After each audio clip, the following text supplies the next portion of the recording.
Good afternoon, everyone. Well, I guess it's afternoon here on the East Coast in the US. My name is Melissa Kilby. I'm here from Girl Up. We're so excited to be hosting this conversation today with some of our favorite partners in the sports world. We've got WWE, Women's Sports Foundation, and we're going to have a great conversation over the next hour about our Sports for a Purpose program, but specifically around female leadership in sports and pay equity, two really important topics. I'm really excited to be joined by my fellow panelists. We have Stephanie McMahon from WWE, Sarah Axelson from the Women's Sports Foundation, Nora, who's one of our incredible teen advisors at Girl Up, and a WNBA legend, Swin Cash, is here to kind of so wanted to just first of all thank all of you incredible women for joining this conversation this morning. I'm going to just kind of kick us off with why is this conversation, important to Girl Up? What is with sports and Girl Up? So if you're new to Girl Up and tuning in to us for the first time, we are a movement to advance girls' skills, rights, and opportunities to be leaders. We do that really with a focus on trying to achieve gender equality for every girl everywhere. And anywhere that there's a gender barrier to equality, we want to be there. We care about it. And we know within the sports industry, within teams, within pay, leadership, media coverage, the mental and physical components of sports, there is a gender gap. And we're really working to try to close that gap because we also know how important sports is for girls, for boys, for confidence, for leadership skills. There's so much that comes out of participating in sports, and we want to make sure that everyone has equal access to that and can have a career in those fields if they want to. So a little bit more about Girl Up. We're going to celebrate 10 years this fall. We have impacted and trained over 65,000 girls around the world since our inception. And that has been through more than 3,500 clubs that have started around the world. Nora, who is one of our teen advisors here, she's a prime example of a leader within our Girl Up community. They are organizing, they're advocating, they're becoming activists, creating policy change, and we're really trying to build a generation of change makers who are going to make the world more equal and better for all of us. So we know that there is no place in the world where girls and women are equal, not right here in the US and not in some of the farthest corners of the world. So what we're really trying to do is understand what Girl Up can do and what do our Girl Up leaders want to do. Our philosophy at Girl Up is to talk to girls and to hear from them. As much as I'd like to think I'm still a girl at heart, I do not know exactly what it is like to be 15, 16, 17 today. It's been a minute since I've been 15, 16, 17, and the world has changed. The conversation has changed. Frankly, in the last couple of weeks, our whole lives have changed as we've come into these virtual spaces and conversations. So it's always really important to us that we're hearing from girls and that we're answering them. So we're definitely gonna look to that today too. I want to just give a shout out to our partners, WWE, who helped us launch Sports for a Purpose and really, have invested in Girl Up to open up this conversation. And what I think is so amazing, Stephanie, from the WWE side and from our partnership, is that it was really important to you all that we hear from the girls first. That we don't just come in as the adults leading Girl Up or the corporate, entertainment entity and say, here's what we think we should do.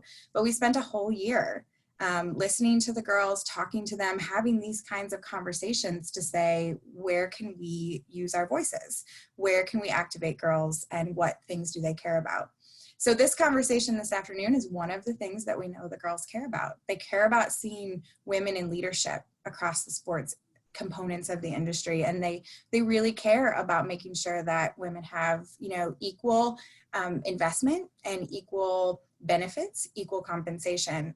I think many of them are in sports at school right now, and so they want to see a world where they can have that kind of career. So we're also really excited to have the Women's Sports Foundation as a key partner, kind of bringing in the research, bringing in the facts, bringing in the big picture to the conversation and helping us to really understand what are the actions that can actually make a difference. And so I'm really excited to hear from you a little bit more, Sarah, on that.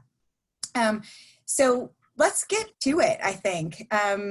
I have shared enough about Girl Up, and I think as we unfold this conversation, we'll hear more about how this all comes together. So, Stephanie, I want to start with you. And, you are a leader in the sports entertainment industry, and within sports, you've been an athlete yourself. When did you first realize you were a leader and you could lead?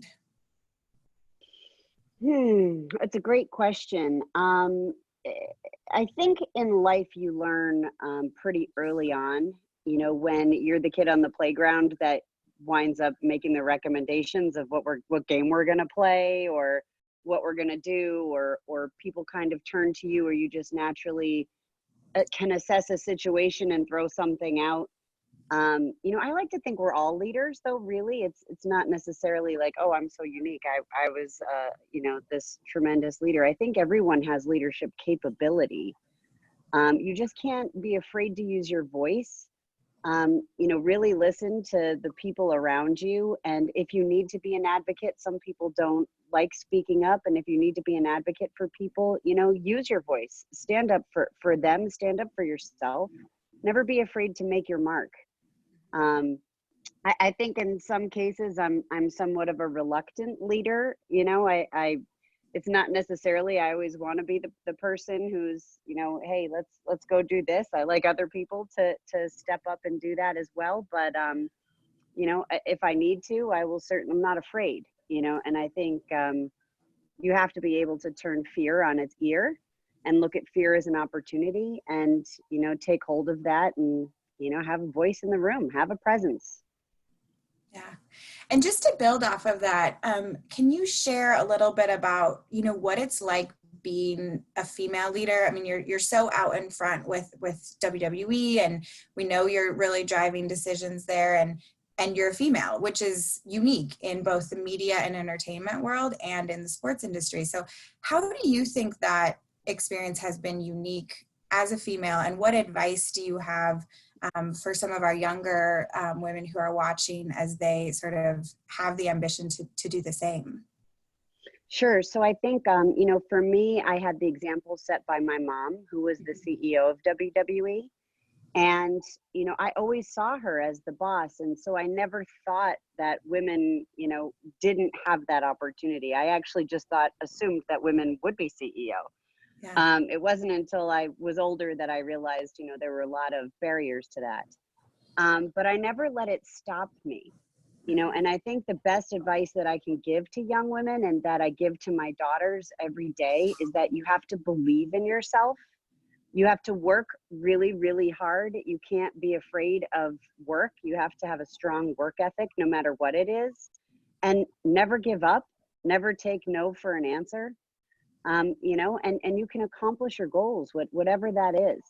Have a voice, believe in yourself. Don't second guess yourself a million times over. Get rid of your insecurity. It's easier said than done, but practice is like anything else. And certainly sports is the best, example for that. Practice, practice, practice. And that's how you're going to get your reps. That's how you're going to get better. Yeah, I definitely can relate to that. So Sarah, I want to come to you next. I want you to talk a little bit about the Equity Project and what that project is, why it exists.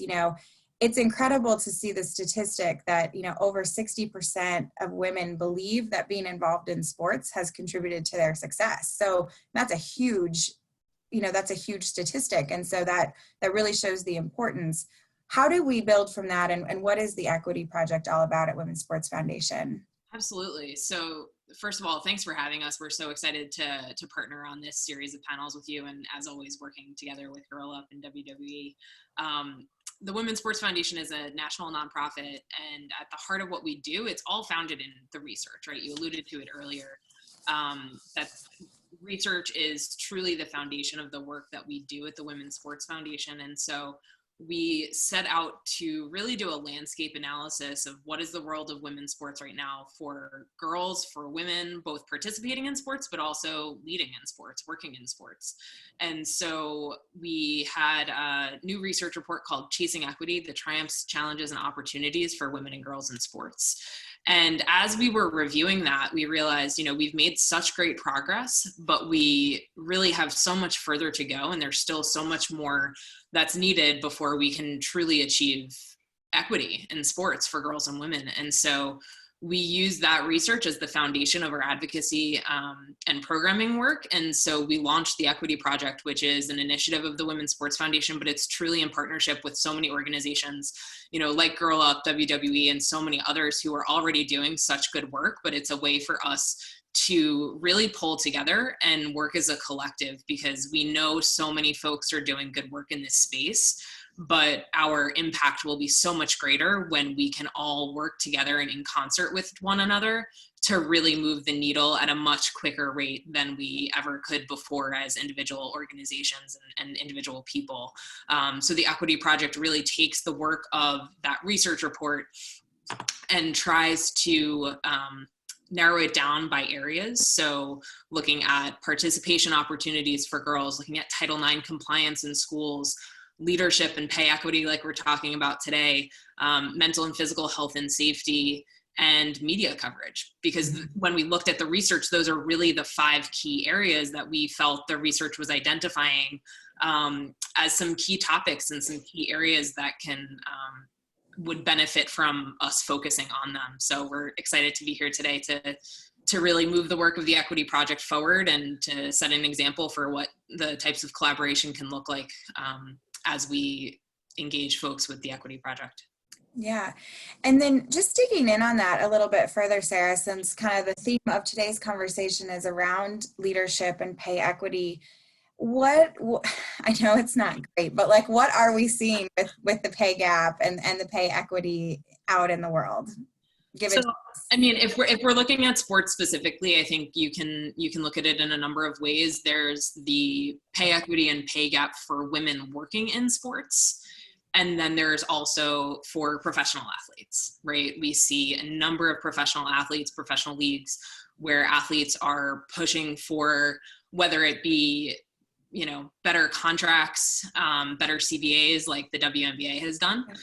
We saw some great work out of the WNBA with the most recent CBA, or lawsuits from the U.S. women's national team. So there's a lot going on. And I think what we can see is, to some extent, a bit of a ripple effect, that as more and more athletes speak out, other athletes will follow suit. So I commend the athletes in the leagues that are doing right and really speaking out on the issue of pay equity. And then in the world of working in sports, sometimes it's hard to know exactly what those figures look like, but we can certainly push for gender equitable hiring practices, for folks to look at how they hire folks, how they negotiate contracts, and make sure that schools, organizations, whoever is doing the hiring is doing so in a way that is equitable, and both in pay, but also in giving opportunities as well. Yeah, that's great. It's such an easy place to see the inequities. And so I think, it's a great place to start. And obviously there has been a lot of great coverage and around the efforts that the leading female athletes are undertaking. So Nora, I want to come over to you, as a young woman and a cross-country athlete yourself, you're watching all of this, right? And sort of watching some of the conversations and the lawsuits and the changes and, seeing women in leadership positions. What do you think, or what would you like to see adults, organizations, companies do to promote young female athletes?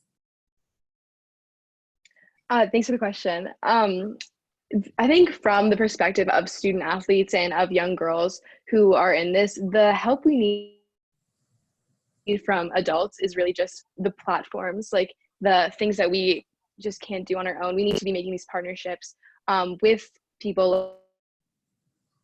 Sarah, who's working with the Equity Project, like we need to be making these connections and building a future for girls in sports, and whether that future means being an athlete. You know, I have tons of friends who play really competitive sports in high school, who go to college for sports, and then at that point their sports career is pretty much over, which is like not the way it should be. We need adults to help us build a future in sports for ourselves, if that's a professional athlete or if that's as someone working in the sports industry. Yeah, I think that really hits the nail on the head. And Nora, when you look at the conversation around inequality within sports, and obviously we've been talking about this with Girl Up, you know, in Sports for a Purpose, where is a place that you feel like you can contribute, you know, as a young female athlete? You know, what's something that you're excited to activate on right away? The things I'm super excited to activate on are just like being a part of Sports for a Purpose and sharing like the experience in sports with other people and making it really known that my leadership skills and the things that I bring to the table when I'm in a professional setting come from playing sports. They come from, you know, making quick decisions in the moment. They come from team building. They come from being captains of sports or being not a captain and, you know, following another classmate, putting your trust into the people around you. You know, you have to keep telling the story and building the narrative of like sports preparing us for the rest of our lives, preparing us to be the leaders that we need, and just putting us in a really good position to be active members of society and future.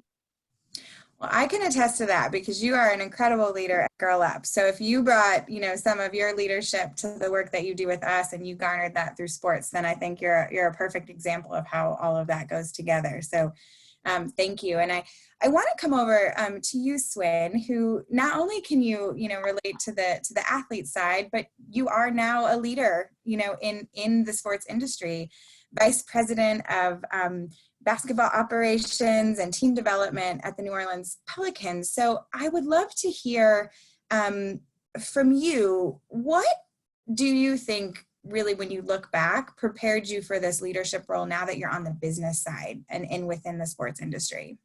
Yeah, I think for me, it's a lot like what Stephanie said. At a really young age, there were just opportunities where a decision would need to be made or somebody would come up with an idea. And I never was afraid to kind of speak what was on my mind. And I think a lot of that had to do with how I was raised.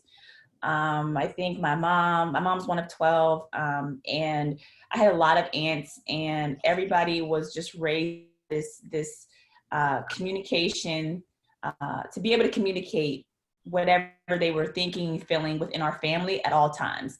And so I think I really took that, being part of kind of our culture and who we were, into any type of leadership role. And I never was really afraid of consequences if I felt like that speaking truth or speaking how I felt, because I felt like we can get to a solution. And I think as I got older, I started realizing that people would embrace that and love it, and others would look at me with this look on my face like, why, who does she think she is, or why is she saying those things? And I think as women, we get that more than men. We always get sometimes that look of, are you speaking in turn? Are you speaking out of place at times? And I feel like as a society, we've started to progress a little bit more where we're talking about this as an issue, so it changes. And that makes me feel really, really comfortable. I think with my position now with New Orleans Pelicans, one of the reasons why I took this job was the challenge of not only coming in and having this role, being able to support an organization, but that we were building something great. And I wanted to be part of build a culture and a family that represented what I wanted to see in sports. And so a lot of times I was on the media side for a number of years, and I would be sitting up there on television, TV, and talking about, I would do this different, I would do that different. This is probably what I would do if I was in this position at a team. And so whenever I got the call, I was talking to my husband about it, and I was like, is this a good time? Should we do this? We've been in New York, our family's here, we have support. He was like, every night you're talking about what you would do when a team calls you, go do it. And I looked and I was like, okay, that's why I married you. Okay, you're right. And so I made the decision to come because of the challenge of being that voice, that diverse voice in the room that could think differently about opportunities and lead in a different kind of way. Yeah. Yeah. What is how have you put some of that into practice? I'm just curious, like as you look back at your time so far, is there anything that you're really proud of? I'm really proud that coming on board, when we looked across what you all did with Girl Up and with the WWE, just having that listen and learn session. I came in June, and most of the summer we listened to everything that either players, coaches, staff, business side, what they felt wasn't getting done right. And then we just immersed ourselves in it. And I wanted to hear from the players. And I have a great ally, my boss, David Griffin, who basically said to me, look, I want you to come here. I don't want you to change. I want you to bring everything that you've got and be you. I know that you're going to get in there and you're going to figure things out. And so that's exactly what we did. And one of the things I'm most happy about is how we started onboarding not only the players, but in our staff, but their families. A lot of times we only think about the product or the people that are playing, and we don't understand. And in this business, it really takes a whole family, right? So how's the experience for our families and our players at the games, for our staff? We want to retain and keep not only great players on the court, we want the best medical staff, we want the best trainers.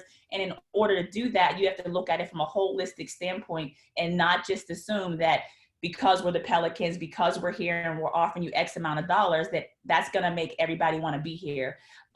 Culture is huge, and I'm a big advocate for that. And I believe you drive that, but how you treat people, how you onboard them, and how you sustain that throughout. Yeah, that's great. It also sounds super representative of like female leadership, right? The collaboration and the sort of listening first before, Yes. and bringing everybody together in that family. I know when I think of incredible leadership skills, I think of those traits that I think a lot of females do kind of bring to a table and bring to the room. So I'm going to kind of open this next question up because I think you actually are all leaders, right? And so to the point that Swin was making about her approach, what do you think are some of the skills that are unique to each of you in your roles as leaders? And are those skills unique to you because you're female? Like what do you bring into that situation? And maybe Stephanie, we can start with you with that one. Sure. And I just wanted to say thank you as well. I was remiss when I first started, to everybody on the call, including all of the girls. I wish I could see you. Seeing your faces is always so inspiring, and I tend to draw from that. So it's a little bit harder virtually, but I say hello to all of you and thank you. In terms of, some of the things that we're working on, and I promise I will get to your question, but there's so many things that I want to chime in on that everybody's talking about. I agree with Nora in terms of the skills that you build in sports, right? And why that matters, the leadership skills, the strategic skills that you learn, analyzing plays, why something worked, why it didn't work. Also the confidence that it builds. When you put yourself all out there and you actually achieve your goal, it builds confidence. And I think that that's really important, especially for girls. A lot of girls lack confidence and they shouldn't. So the more we can practice building those skills, the better. In terms of changing the landscape for sports, it's not just the leagues, it's the media, it's the brands and the leagues that all need to work together. And I would love for this group of girls on this call to be thinking about that, right? How can we change the perception? And it takes everybody, like Sarah was saying, it's not just one person, it takes absolutely everybody. Sorry, I'm hitting so many points here, but also it's all of the different jobs around it, right? It's not just being an athlete. Some people just aren't athletically inclined or don't enjoy it. There's, the sports business, sports marketing, there's being an athletic trainer, there's so many different jobs around sports that a lot of girls just aren't even aware of even exist. And there's a lot of opportunity there, both financially and otherwise. And then again, just to hit on two important points. One is the difference you can make. For the first time ever, the women's evolution that has happened in WWE and the applicability all over the world. We had our first ever event in Abu Dhabi that featured a women's match, and it took us 6 years, to have that happen. And during that match, a chant broke out of both men and women chanting, "This is hope," which is not a typical WWE chant. We then just this past October had our first ever women's match in Saudi Arabia. And the chant was simply, "This is awesome." And that's the change, right? And it doesn't happen without everybody's voice, without everybody making it happen. And one of my biggest concerns, and again, a throwback to the girls on this call, is what are we going to do? How is this virus going to impact funding for sports for both boys and girls? But what can we all do about it to continue funding for sports programs that, a lot of kids can't afford necessarily to go to private schools where there's a lot of money, or even some of the schools where sports programs are just naturally built in. There's a lot of community and rec sports teams that are going to be hit really hard by this virus. Sports brings people together in the right ways. And it encourages working together. It encourages all of the positive things that we know sports bring. So how are we going to apply, how are we going to change that or make sure that it doesn't get impacted? All that being said, as a female leader, I hearken back to what one of the comments that Swin just made. I think listening is one of our greatest assets. Giving people, I was actually on a different call earlier this week, and it came up there too. Giving people 100% of your attention and your time is one of the greatest gifts that you can give. And if you truly listen to people, that's how we built this whole program, right? Is listening to the girls. What are the issues that are affecting you? Not pretending that we know. I think that listening is a huge skill. It's not uniquely female, but I think that it is more a part of our DNA or how we operate than others. Listen first, identify what the situation is, the problems are, what we need to solve, and then you can develop your plan, to go solve it. Yeah. Sorry for the really long answer. It's great, Stephanie. Thank you. Thank you. I was listening intently. But also, I will say, as a partner of WWE, like the Saudi Arabia match was just such an incredible moment for gender equality. And I think it really speaks to how sports, I think, bridges so many different aspects of our life, right? That is a place where you can see change happen. You can also see bias happen. You can see where the inequalities still are. And because it plays out in communities and on TV and in these global moments, the world, from the World Cup to the Olympics, there's just so many places that it can bring so many more people together versus like some of the more, specialized work industries where you see those gaps, that they're so unique, but sports really touches all of us. Even if you're just a fan, you can have such an incredible impact as a fan. Sarah, I want to come to you and kind of just ask you to build off of that sentiment of, what do you think are some of the most tangible things that folks who are watching, whether they're a community member, a fan, an athlete themselves, where are the places that they can sort of throw their weight around and have more of these moments where you're seeing hope for equality? Yeah, I think one of the things that struck me when Stephanie was talking about the match is that it's so critical to have visibility, right? That it is not just that it exists. It's about being able to see it.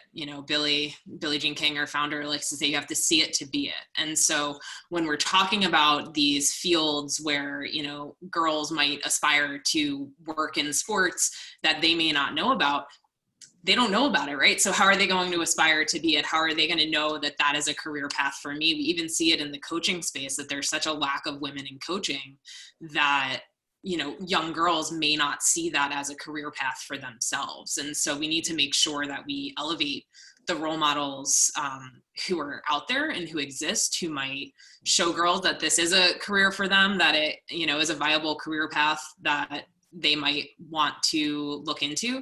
And for that as well to find, men who can make way for women and bring women into the fold and be advocates. But I think to go back to your original question, Melissa, is that really understanding that we're all advocates, right? That we are all have a position of power in some way, that we can help make change. And it doesn't have to be on some huge monumental scale. But, you know, at the Women's Sports Foundation, we hear from folks all the time who are concerned about their specific, you know, situation at their school. We've talked with, you know, student athletes, with parents on, you know, the current situation that affects them, and help to educate. And we've seen great examples where, you know, someone takes initiative on their own, and increases opportunities literally for hundreds of girls. And so I also think it's important to emphasize the fact that, you know, we all hold some form of position that hopefully we can take change, you know, make change and take action, even if it's in small incremental ways. It all builds towards that greater good that we're looking for. Yeah, 1,000%. I mean, I think obviously that's kind of the business that we're in at Girl Up. So I couldn't agree more. And Nora, I'm curious from your perspective, you know, what makes you sort of hopeful, and who do you look to for inspiration and aspire, you know, to emulate when you think about your own leadership, your own activism, kind of with or within or without, outside of sports? To Sarah's point about the role models, do you have anybody that comes to mind? Well, Melissa Kilby. Of course, you know, there are so many great role models, like, for young girls. I think especially in the running community, someone I've been looking to a lot has been Mary Kane. Recently, hearing her story kind of about what it means to be a woman in the sports world, in a, you know, when it's an industry that's built for men, and how that can go wrong, and about, you know, watching her heal from what's happened and grow into this amazing athlete again, has been really, really inspiring to me. And it's something I always keep in the back of my head. And I think that, you know, especially in the running world, but across all girls sports, there's such an idea of like what a girl's athletic body should look like, and really kind of changing that narrative a lot is really important to me. And, you know, I can say as a high schooler, every person at my school has a different body type, and every person on my track team has a different body type. And that's beautiful to me, because every person is an athlete. If you like can move and you are playing a sport, you're an athlete, and there's not one way to look and be. So I've always kind of you know, been looking for those role models who confirm that and can be really inspiring to girls. You know, Jamila Jamil also with the I Weigh movement is, you know, doing really great stuff. Having these role models to go through sports and, like, you know, be learning from them and be watching their stories as you're creating your own is really important, I think. Also, you know, we have Katie Ledecky, we have like these crazy, you know, awesome and strong and beautiful like women who are just working really hard, and to have that as a goal and have those as role models is really meaningful to me. Yeah, thanks, Nora. I think the body image aspect and sort of the physical components of women in the sports industry is definitely like a whole other topic, but I think it's such an important one, and I'm so happy to hear that you feel like you have the people that kind of help you stay centered and help you stay confident in who you are. Because as Stephanie kind of talked about really early on, the confidence is so key in leadership. And so if you can be confident in yourself as an athlete, you can be confident in yourself as a leader, you know, in all the other ways. You know, Swin, I'm so curious about your experience being a female leader, you know, in the basketball industry. And, you know, we haven't talked as much about some of the disparities within the business side of it, right? And when we talk about pay equity, or we talk about respect and sort of having your voice and kind of commanding the table, like Stephanie was talking about, do you think the gender disparity between leadership and staff and players, is that improving? Is it changing? Are you personally being, you know, feeling resistance because you're a female? Are people pretty open to it? What's that experience just like overall for you?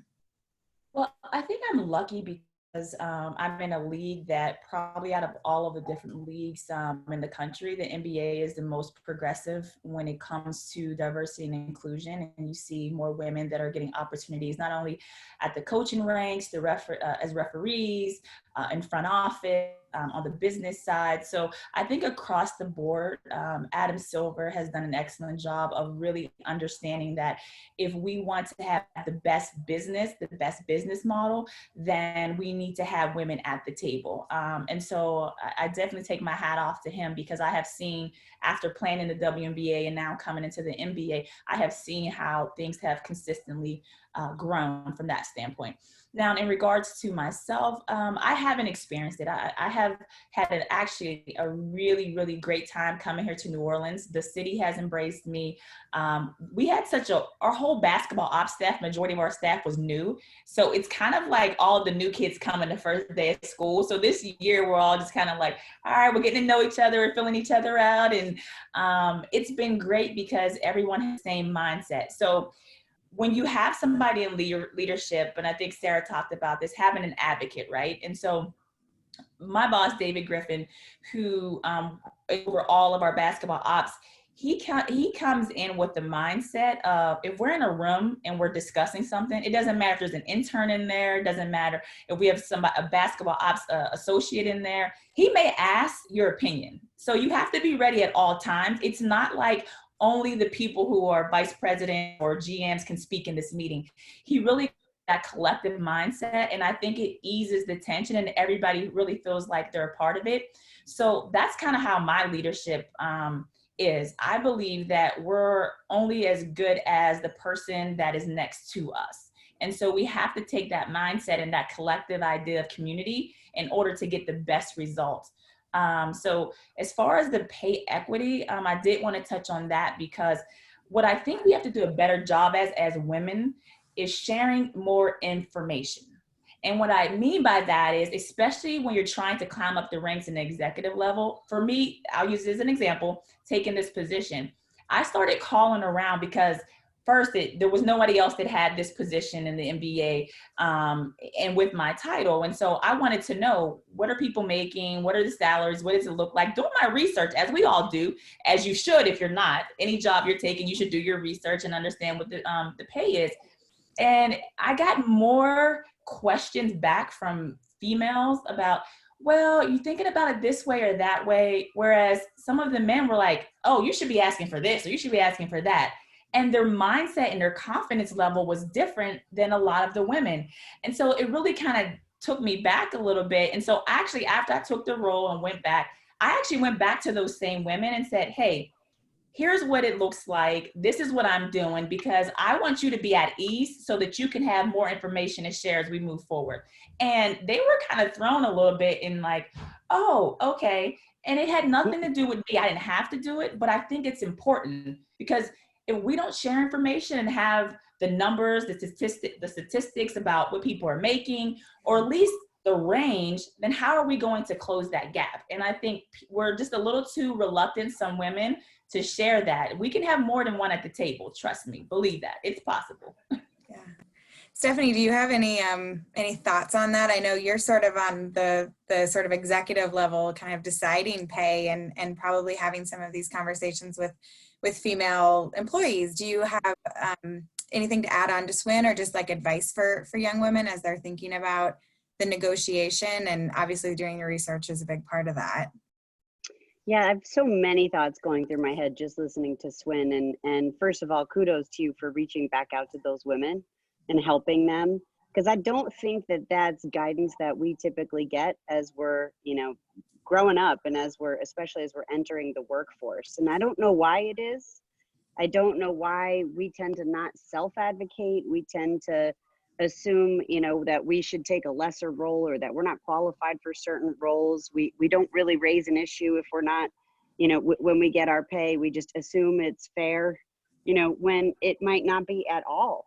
And honestly, some companies might not even be aware, that they are paying women less than men. It's not an intentional thing, but it is there and it happens. And we have to share, we have to advocate for ourselves. I completely believe in equality across the board. I think not just in terms of gender. I think we need as many different types of diversity at the table and at any level as we can possibly have, because the more diverse your experiences, the more diverse your thinking, the better perspective you're going to have, the better decision you're ultimately going to be able to make. So I think that it's incumbent upon leaders, you know, to ensure that equality, of course. And then it's incumbent upon ourselves, you know, to share, to have those conversations. And again, a lot of it, I think, harkens back to that confidence of, you know, knowing your worth, right? And not being afraid to ask for it. You know your own worth and have that self-confidence, and don't let anybody take away any piece of that self-worth, no matter what form it is. Yeah. Not that I'm passionate about it at all. No, I agree. I agree 1,000%. You know, I think one of the things with my work at Girl Up that I always go back to is the minute that you start leading, or that you use your voice and you see the impact of it, then you gain confidence the next time, right? It's all about the practice, Stephanie, like you said. And I've always said, like, once you see yourself as a leader, nobody can take that away from you, because you're a leader, right? And it's like you choose to step up and excel those skills, or you don't, and you get confidence by doing it over and over and over again. So whether that's asking for a raise, or asking for the offer to be fair to begin with, or suing, you know, for fair pay, or collective bargaining and organizing, I think the confidence in practice and in acting, I think that we've all been talking about, really comes through, and I think transcends sports, right? It's just part of leading. So I want to kind of throw another. Can I just add to that, though? Please, yeah. Just one thing, I think, and again, no matter what age you are, no matter where you are in sports or in companies, you know, et cetera, women have to support each other more. You know, and it's a bit cliched, but there is some truth to it. You know, there's truth in every rumor, and a lot of women and girls, they're more likely to tear each other down, or, you know, just not support one another. And I don't know what that is. I don't know if it's competition. I don't know why it exists, but it does. And I think we have to be more conscious about being more accepting and including of one another. You know, and not just men and accepting women, we have to be accepting of each other. And I just think that that's a really important point to make. Yeah, absolutely.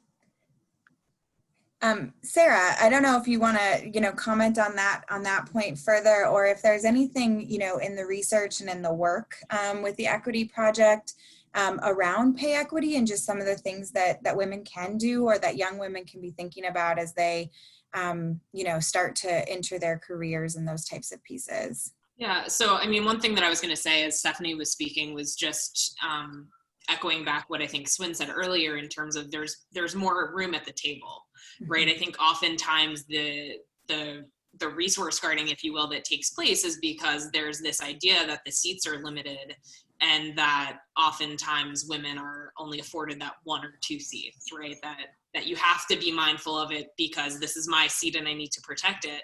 And like, let's add some seats to the table and bring others with you, and understand that this isn't, you know, a zero-sum game, that other people can advance and grow. And that's, you know, it's gonna advance the business in general, right? The research shows, and this isn't necessarily out of the Chasing Equity research, but a lot of the business research that takes place shows, and this is what Swin was talking about with Adam Silver, is that when teams and, you know, the staff is more diverse and inclusive, you have better business results, right? So it's not only good for the work that you're doing, but it's good for the bottom line, that it's a good business decision to have diversity and inclusion. And then in terms of the research and some of the suggestions and policy recommendations that we have in terms of pay equity, you know, we are looking at things like,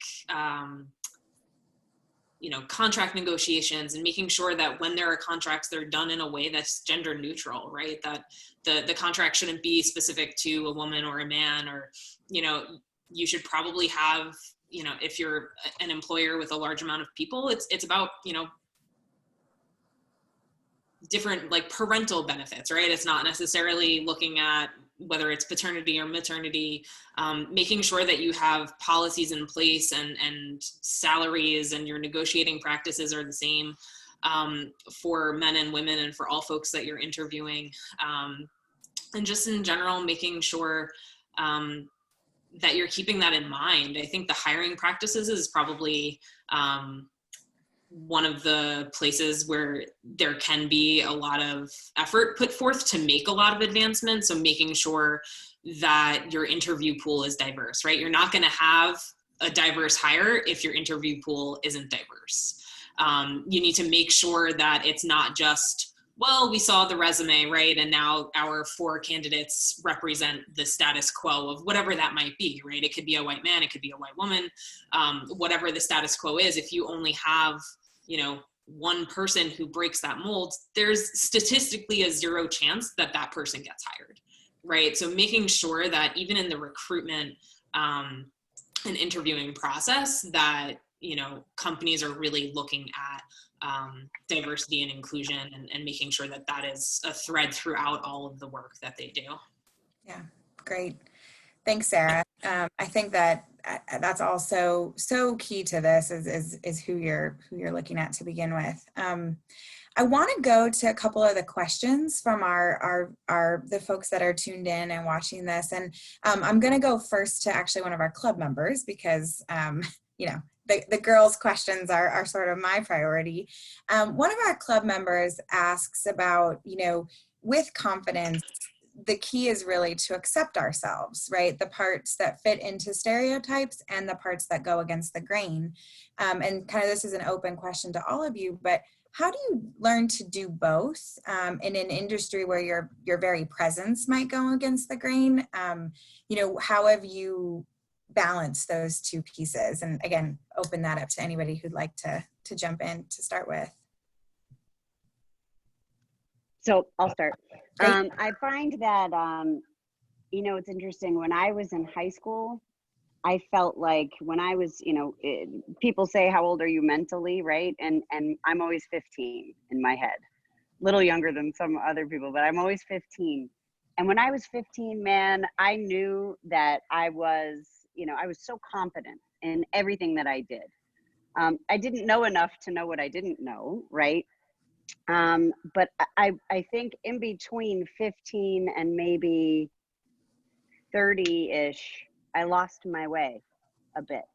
And I think when you start to get influences around you and more of those stereotypes start to feed into your experiences and it starts to chip away at your confidence, and different things can happen in your life that chip away at your confidence and who you are.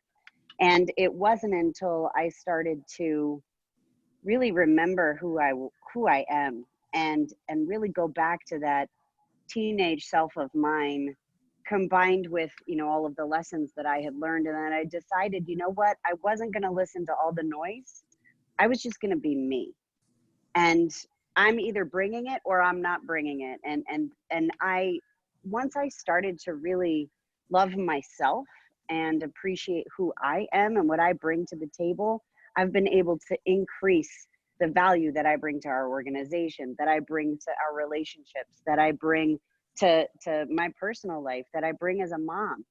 When you can be your own true self and really own it, that's when you're going to achieve your greatest results. And it's not easy, and it's not an easy journey, and there's no snap of the finger, and there's a lot of life that has to be lived for that. But once you can just own yourself and respect yourself enough, not to let anybody tear you down. If there are people in your life that make you feel less than, they don't need to be in your life. Even if they're a family member, you don't need to listen to that. Just don't give your time and energy to any of that negativity. Focus on the people who make you feel good, and focus on doing the things that make you feel good. That's how you're going to build that self-esteem and that confidence. That's just been my personal experience. Yeah. Actually, I'd love to go to Nora, who, you're sitting in the sort of prime that Stephanie talked about, but it doesn't mean that everybody feels they're most confident at 15. How does this all resonate for you, Nora? Yeah. So, being 16-year-old girl, you have a lot of insecurities. I think everyone kind of does, no matter what their age is, but definitely at this time in your life.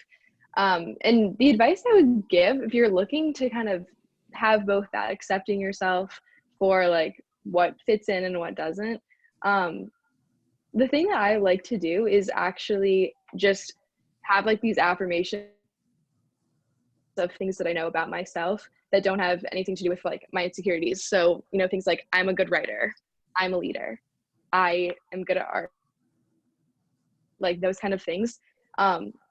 Just kind of keep telling yourself that, because those things are true. And if you know them and if you've been told them, like they're true. And you know, I think especially in this sports world, I've said this before, you know, there's a lot of emphasis placed on like being one type of person, and that's not always it. And I can say like I don't have like the typical like runner's body, and like a lot of people don't, and you know, that's 100% like totally okay. But on the other hand, like there are a lot of things about me that totally fit into like my sport and what I like to do. You have to like love all of it, love your failures, love your PRs, be proud of your bests and your best times, but also like the races where you're limping across the finish line because your hip is broken. And like in my experience, you know, there's a lot like there, and there's no perfect answer to that question. Like I think it's a really important one to always be asking yourself. And there's no perfect answer, but like, you know, trying to be confident. I think part of it, a lot of it is like, you are a leader, find the leaders around you, be with them.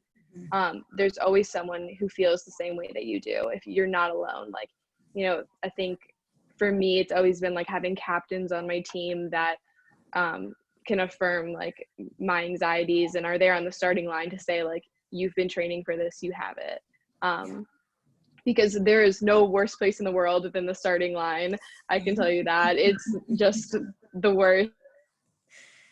It's filled with anxiety. It's so stressful. But to have, you know, someone there who's a leader, who's like you, who's going through the same things, it makes you feel so much calmer. And, you know, you have to love like all of yourself in that moment. You know, if you're standing on the finish line and all you can think about is the things that you're stressed out about or how people will see you, like, you're not gonna have a good race. You have to, you know, look inwards and say those affirmations. I've trained for this. I've ran for this. I've put in the miles. I've put in workouts. I've put in like everything I needed to do. I'm here to compete. I'm here to be strong. I'm here to be with a lot of girls doing something really hard that we're gonna do really well. And that makes me feel confident, at least. That's my advice. That's really great advice. I'm going to take that with me. I also feel like there's such a cool call to action in what you said, Nora, though, too, of like, can we all be that for each other, right? I think kind of to Stephanie, to your point before, and Swin, you know, there's room at the table, but like, can we be each other's cheerleader and like give each other the affirmations that we need to take that next step, to jump off from the start line, you know, whether it is the race and the game, or it is the job or the project, or, you know, the next big thing that we want to activate around.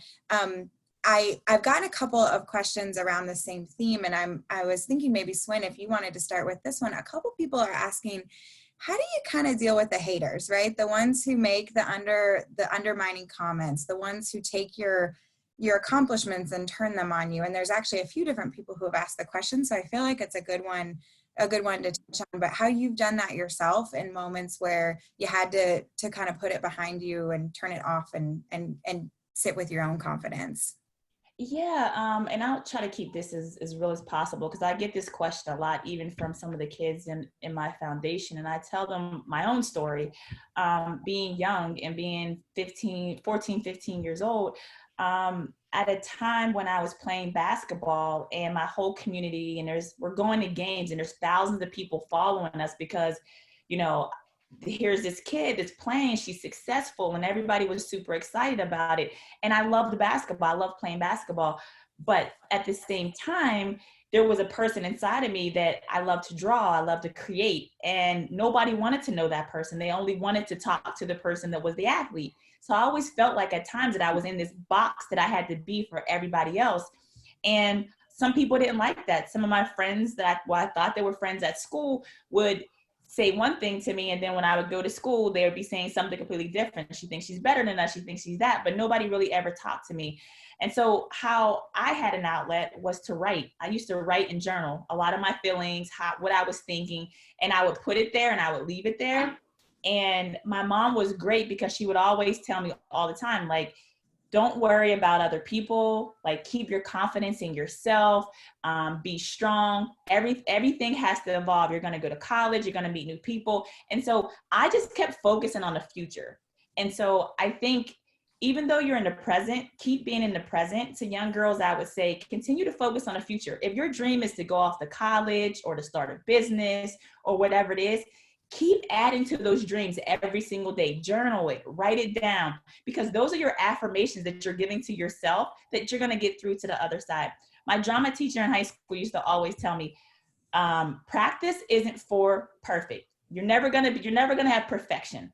Practice is for habit. So practice good habits all the time. And part of those good habits are giving yourself those confident affirmations of, I'm confident, I'm strong, my body is my body, I'm beautiful on the inside, I'm beautiful on the outside. You have to be your own cheerleader first, so other people understand they have to either cheer with you or go sit down, right? So if you're the person that brings this confidence and you're encouraging yourself, you're encouraging those around you, when those haters come, it's like this aura.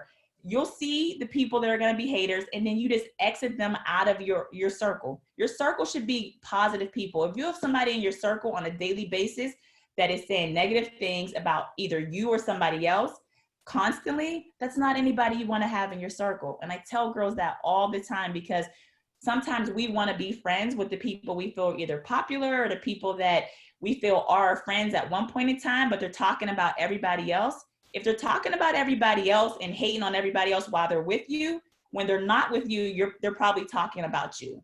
So you have to just have, no rosy glasses here. We're going to stay focused on the future, journal things we want down, and keep having positive affirmations for ourselves daily.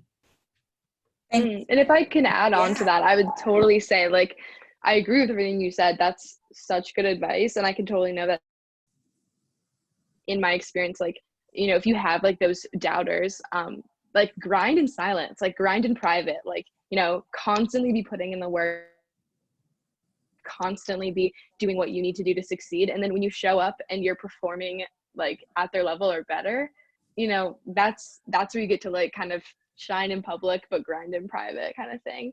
And definitely when you're building your girl gang, if there's someone toxic in your girl gang, just cut them out. It's okay. You're going to make it. They'll make it, but it's better for everyone in the long run. Make it in different ways, right? Yeah. You go your way, I'll go my way. And getting good grades too. I'm big on that too. Like, you can shine as an athlete, you can shine as in a creative space, but there's nothing better than shining when you're getting A's, B's, you're on an honor roll, like honor society, whatever it is. Like, we want smart, confident girls. And just because your friends may not be getting the grades that you're getting, if you can be in the AP class, if you can advance, do that, because that's part of your future. Definitely. Thank you, Swin and Nora. I want to just throw this last question from the Q&A to both Sarah and Stephanie. So Sarah, I'll come to you first as we kind of get close to the end of our time here. Can you give us a picture into the future? How do you see the trajectory for some of this equity and leadership and the pay conversation? If we're watching the trends, if we're watching the conversation and where this is all going, can you kind of paint a picture for us about, like, good or bad? How do you see this kind of going forward from here? You go run upstairs and get my crystal ball. Perfect. Thank you. Yeah. So, I think it's hard to know, right? We need to learn from the past, right? I think we can look to how conversations in this, it's a slow road, unfortunately. And sometimes we can feel like we make a good amount of progress. But this is something that has been going on for decades, right? So we see in the most recent past, right? You see the ice hockey players fighting for better treatment. You see the U.S. women's national soccer team fighting for better pay, better treatment, equitable pay. You see the WNBA negotiating, a CBA that is much improved. But you can also look back decades before and you see, you know, Billie Jean King with the original 9 fighting for equal pay. So this is a long road, right? I don't want to sugarcoat it, but I think that the more that everyone can be out there, whether it's, you know, asking for a raise in your own particular job if you feel like you're not being paid equitably, or supporting those who are engaging in a much more public fight. I think the more that we're in this together, the greater, as I said, you know, it all started earlier with working together, right? If we can work together on some of these issues, we can move the needle that much more quickly. You know, and I think it's important to just remember that we're all capable, even, you know, the girls that are listening, you're all capable of making changes and fighting for better equity. And as I think it was Stephanie who was talking about it, but, you know, I was thinking back to one of my jobs where I found out that, and this was like a summer job when I was in college, I found out I was making, you know, the same amount hourly wage as other people who were doing less work, right? And so I sat on it for a little while, and then I finally went to the boss and I said, you know what, I'm doing an extra job responsibility. I'm supervising those people, right? And they're making the same amount as me, and I feel like I should earn more based on the job function. And it was incremental, but I spoke up and I did see an increase in my wages from that. So I think it's about remembering that it's, you know, we're having this conversation on the grand scale of sports and looking at the national team, but it also is so much more granular than that. And the more that we can all keep that in mind, I think the better off we'll be as we look to the future. And hopefully, you know, technology is going to help us with that. And, you know, being aware of everything that's happening, and, you know, being much more integrated into the players that are making the fights much more public these days. So. And more conversations like this, right? Where we're bringing awareness to the topic. So, I mean, Stephanie, kind of as a final note, as you look at the evolution that you've been driving at WWE and some of the goals that you have for the future, it is so representative of evolution overall, you know, your Saudi Arabia match and some of the other things. What is coming down in the future that you're excited about? So I'd prepared for the other question in my mind. So I, you know, and first and foremost, it's not, certainly it's, I have the opportunity to talk about things, but there's, you know, hearkening back to everybody's point, the evolution that's happened in WWE really started with the first women to ever step foot inside a ring, you know, however many years ago. You know, a lot of unsung heroes and their sacrifices and their, you know, their sweat and their tears and what they went through, you know, all the way up until now, which it's still not equal. It's better. It's much better. But there's a lot of room to go. And I think one of the best, you know, and again, just hearkening back to advocates, it was really my husband who started, he took over our developmental system. He was an athlete turned executive, and he thought about all the things that he would need, you know, to be successful, and created this whole performance center. In terms of gender equality, he started recruiting women the same as the men, elite athletes, not models. Nothing against models, but this is an athletic business. He started training the women the same as the men, giving them the same opportunities, the same match time, which was really critical, because the more reps you have, the better you become. And what started happening in what was our developmental system, it's now evolved into our third brand, is the audience started chanting, "This is wrestling," and women's wrestling. And the women were just stealing the show because they were given that spotlight, they were given that opportunity. And not because they were women, they were given the opportunity because they were earning it. He was a huge advocate, a huge help in this business. Fit Finley is one of the wrestling producers who helps, you know, sort of put together the story of the match. Huge advocate. In addition to all of the women, I'm just giving some of the men credit too, because it really does take all of us working together, you know, to make it happen. And I'll close with a story, because last year at WrestleMania, it was WrestleMania 35, our women were the main event. So Ronda Rousey, Charlotte Flair, and Becky Lynch, it was a triple threat match. They were the end of the show. They were the main event. In the same building in MetLife Stadium 6 years before, the only women's match on the card was cut for time. And here we were 6 years later, main event, highest grossing entertainment event ever at MetLife Stadium, over 80,000 people. And I had a chance to talk to those women before the show, and I actually started to cry because I said, when I was a little girl sitting in the audience 35 years ago, our women were barely featured. They were known as the popcorn match, the match that you first put on after intermission so that people can get their popcorn and come back and know the show's starting again. And for my 3 daughters who were going to be sitting in the front row later that night, they were going to see these women as the main event simply because that's the way it is and that's the way it should be.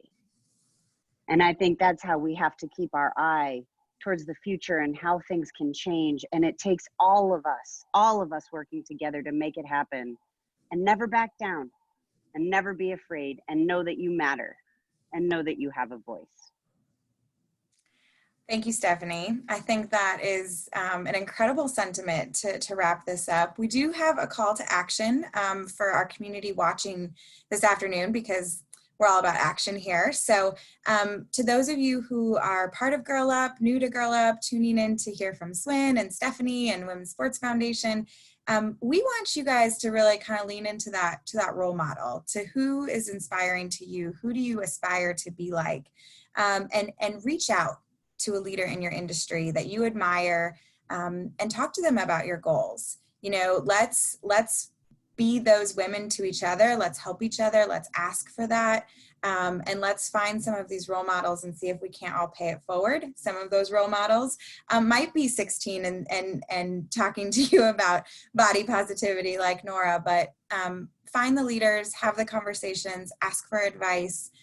We can all move this forward together. So thank you to 4 incredible leaders, each in your own right and in your own path, for joining us this afternoon and sharing your wisdom with Girl Up and with the broader community. So thank you all so much. Thanks for having us. Thank you. Thanks, girl gang. Yeah. Thank you.